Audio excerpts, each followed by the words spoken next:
छात्र छात्राओं, आप सबका आज की कक्षा में हार्दिक स्वागत है।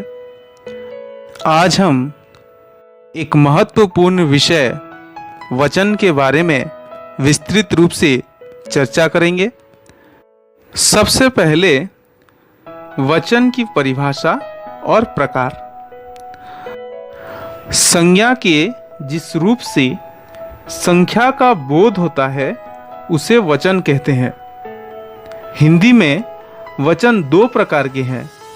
प्रथम, एक वचन शब्द के जिस रूप से एक व्यक्ति, प्राणी या वस्तु का बोध होता है उसे एक वचन कहते हैं। जैसे लड़का, टोपी, बहू, लता आदि।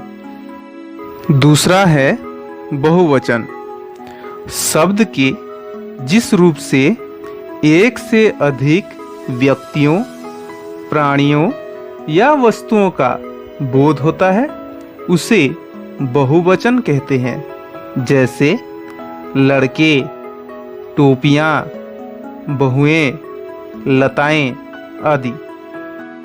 इस चित्र में आप लोगों ने देखा कि लड़का शब्द का बहुवचन रूप लड़के हैं, टोपी शब्द का बहुवचन रूप टोपियां हैं, बहू शब्द का बहुवचन रूप बहुएं हैं, लता शब्द का बहुवचन रूप लताएं हैं। इस चित्र में कुछ उदाहरण दिया गया है, आप देखिए। घोड़ा चरता है, उसका बहुवचन रूप है घोड़े चरते हैं। नदी बहती है, नदियां बहती हैं। घोड़ा कहने से एक घोड़े का बोध होता है, घोड़े कहने से एक से अधिक घोड़ों का बोध होता है। उसी प्रकार नदी कहने से एक नदी का बोध होता है, नदियां कहने से एक से अधिक नदियों का बोध होता है। अब हम एक वचन से बहुवचन बनाने के नियम के विषय में चर्चा करेंगे। सबसे पहले पुल्लिंग शब्दों के बहुवचन कैसे बनते हैं आइए देखें।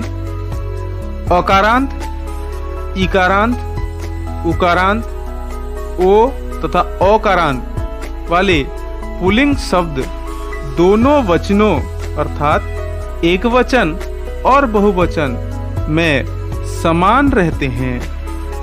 जैसे अकारांत शब्द बालक का बहुवचन रूप भी बालक ही है। ठीक उसी प्रकार इकारांत शब्द मुनि शब्द का बहुवचन रूप भी मुनि ही है। ईकारांत शब्द हाथी शब्द का बहुवचन रूप भी हाथी ही है। उकारांत शब्द साधु शब्द का बहुवचन रूप भी साधु ही है।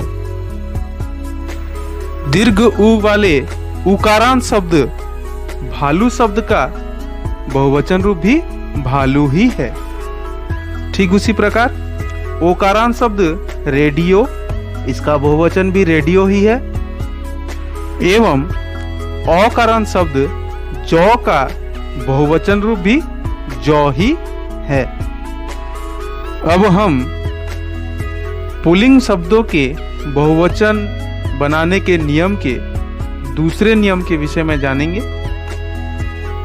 आकारांत पुल्लिंग शब्दों के अंतिम आ के स्थान पर ए जोड़कर बहुवचन बनाया जाता है। जैसे कमरा शब्द से कमरे, लड़का से लड़के, लोटा से लोटे, छाता से छाते, बच्चा से बच्चे, पंखा से पंखे, कपड़ा से कपड़े तथा घोड़ा से घोड़े। कुछ आकारांत पुल्लिंग तत्सम शब्दों और रिश्ते सूचक तथा सम्मान सूचक शब्दों के रूप दोनों वचनों में समान रहते हैं। जैसे दादा, नाना, अभिनेता, कर्ता, दाता, पिता, विक्रेता, राजा, देवता, योद्धा, सखा, काका, जीजा, पापा, बाबा, फूफा आदि ऐसे शब्दों के एकवचन और बहुवचन दोनों ही समान रहते हैं। अब हम स्त्रीलिंग शब्दों के बहुवचन कैसे बनते हैं इस विषय में चर्चा करेंगे। अकारांत स्त्रीलिंग शब्दों के साथ ए जोड़कर बहुवचन बनाया जाता है, जैसे रात, रातें, गाय, गायें, बात, बातें, उम्मीद, उम्मीदें, तस्वीर, तस्वीरें आदि।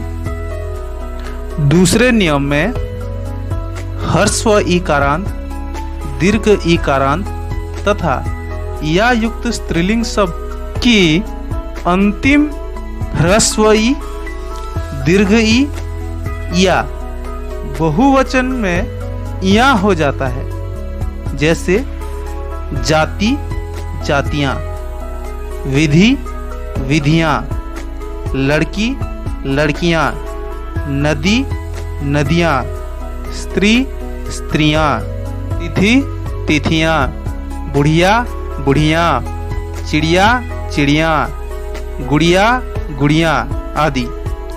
यहाँ ध्यान दें, बहुवचन बनाते समय मूल शब्द की अंतिम दीर्घ ई ह्रस्व ई हो जाती है, जैसे लड़की, इसमें दीर्घ ई की मात्रा है, लेकिन जब इसका बहुवचन रूप करेंगे तो यह लड़कियां, जिसमें क में ह्रस्व ई की मात्रा हो जाएगी।